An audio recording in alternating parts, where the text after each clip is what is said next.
Chicago unveiled 14 first downs, 230 yards of offense, and had the ball for only 24 minutes. Everything looks hard for Justin Fields. Blame who you want. Zach Wilson and Justin Fields, they have the arm. They're really good athletes. It should work, and it doesn't. Neither apparently sees the field great. It doesn't look like either does.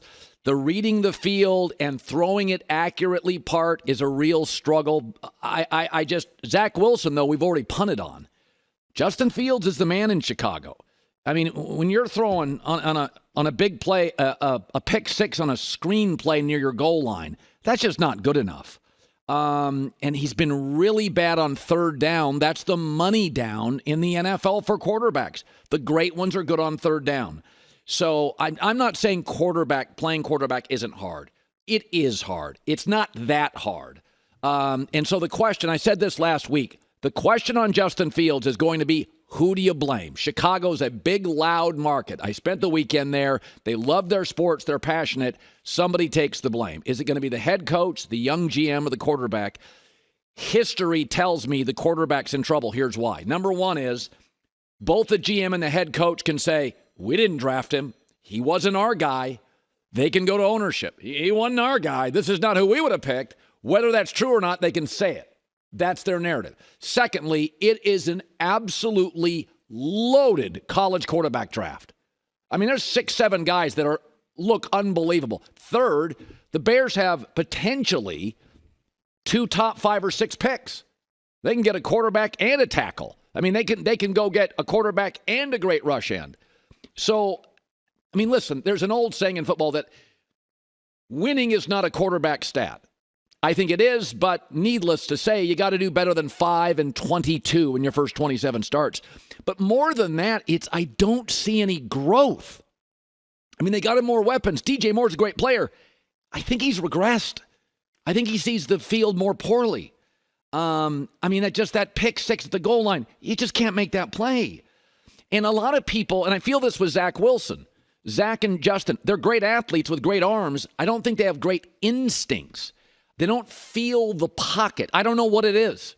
I have no idea. But I mean, Justin's been sacked like over 100 times since he entered the league. That's more than everybody else. Now, the Bears' O-line's not great, but so much of this is holding on to the ball. Some of this in the NFL is you got to see the play and you got to let it rip. In Chicago, a big, loud media city with a lot of powerful voices, it's going to be a blame game. And my guess is the loser's going to be the quarterback here. That's not always the case, but the GM and the coach can say, hey, wasn't our guy. That has a lot of power in a loaded college quarterback draft class. The LA Rams are example 1 or 2 in this league of how much coaching matters. The Rams have no Cooper Kupp, a makeshift O-line, played the 49ers defense and the Seahawks defense. Guys are open everywhere with no Cooper Kupp. They have a rookie receiver, Puka Nacua, who's got 35 targets in 2 games. It's like an NFL record. Tutu Atwell was a bust. Not anymore. The offensive line has given up 1 sack in 2 games. The Niners weren't getting pressure until they blitzed Fred Warner. The coaching is astounding. They are squeezing every bit of talent out of this roster. Their running back from Notre Dame, Williams, leads the NFL in scrimmage touchdowns. They're the best red zone offense in the NFL. Sean McVay took an offseason and changed his run game and changed the offense. I am fascinated if that's a road game at SoFi against the Niners, 75% Niner fans. I don't know what this team looks like when Cooper Kupp returns. I wonder at the trading deadline, the Rams don't have any money, but can they make a trade? There's Jonathan Taylor rumors. I doubt it. They don't need a running back right now. They need an edge rusher, a veteran edge rusher, very young defense. But I'm telling you, it looks sustainable to me. Tampa's 2-0 doesn't feel real sustainable to me. This looks sustainable as long as Matt Stafford is healthy. Cooper Kupp is coming back. They are moving the ball. Stafford has time to throw. They got a couple great players in the draft. The receiver from BYU, the TCU guard looks fantastic. I don't know. J-Mac, I loved him in the summer. He talked me off him. I watched this team in 2 games. This appears sustainable. Now, I don't think they're terribly deep, but they're They are moving the ball, great protection, great in the red zone. San Francisco's got, 7 Hall of Famers potentially on this team, and it's a much more veteran team. This is basically Stafford, Aaron Donald, an older right tackle, and a lot of kids. What they did with the offensive line shows you how valuable offensive coaches are.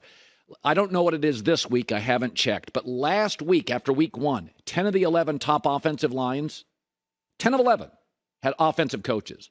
What this staff has done with this O-line is unbelievable. I don't even think the left tackle that's starting was drafted.